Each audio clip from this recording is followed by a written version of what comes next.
Or Sigide too does not have answers when we probe more. How could police fail to compel this person to make a statement? No, actually, He actually asked and he refused. in issues of making statements, you cannot compel anyone, even a suspect as you cannot be compelled to make any statement if you're not willing. Other than that, the file is resubmitted to the DPP, and the DPP can call you in. Yeah, but the DPP requested for more information. Yes, from that. I do understand that, but it is not within the law to compel a witness or any suspect to record any statement. In this case, he's not a witness. He did the medical report, and therefore it was very crucial in this investigation because defining cases, that is very important. Not really. No, you see, any surgeon, they have a right to say no, and they can only be called at the dock in case there is a hearing to explain whatever they did. I cannot talk for them, but this happens a lot during our investigations. They rarely do record statements.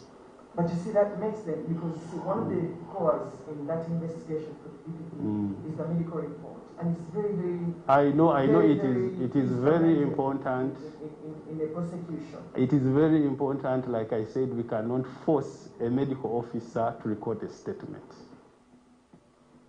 Could the Police Criminal Investigations Department have done more to compel Medical Officer Cheng to make a deeper statement? Or was it deliberate not to follow up on Ocheng? We also ask, was it a deliberate move by Ocheng to weaken the case? We shall get back to this interview later on in this investigation.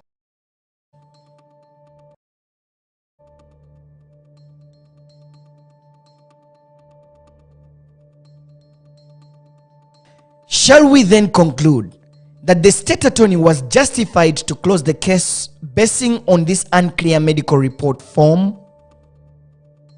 The fourth argument by the state attorney to close the case was that, as per the records presented, the victim was treated on the 9th of March 2021 at Chirudu Hospital of a UTI and AVD, which is not in any way connected to the reproductive system, and therefore the abdominal pains is not because of sexual intercourse.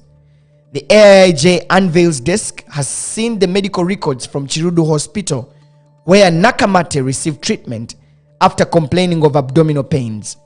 We consulted a medical doctor who also confirmed that the treatment given was to treat a urinary tract infection and pelvic inflammatory disease. The question though is this reason enough to dismiss the allegation?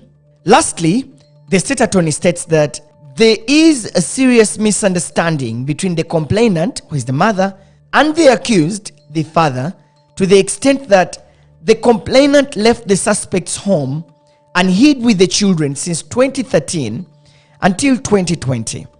It is further claimed that the suspect denied one of the complainant's children.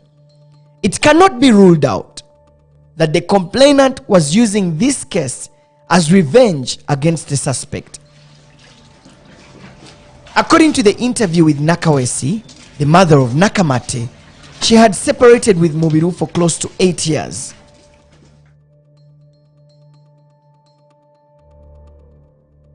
How possible is it that Nakawesi, who had separated from Mubiru for this long, could use her 13-year-old daughter to frame her father for such a grave offense? If the state attorney wanted to explore this further, could he or she have asked the investigations officer to dig deeper into this issue?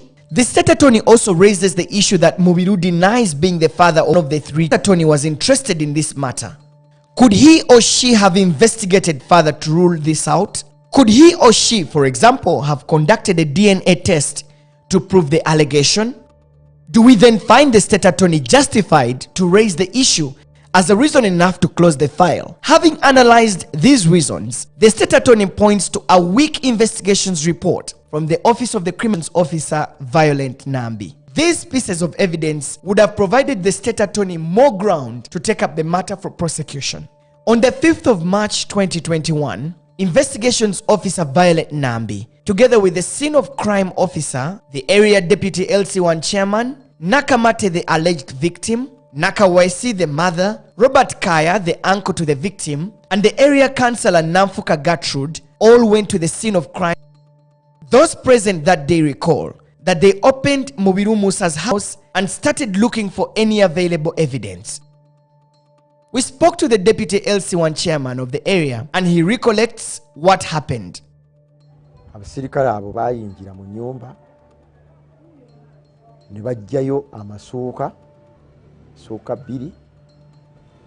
Suuka ezo zaaliko ebintu ebali nga beetoolooza ekikalaamu ekya maaka ekimyufu ku bipaapi ebyo ne bakuba ebifaananyi ku masuuka ago era ne bategeeza nti bwe baali beetaaga babifunye amasuuka ne bagazingako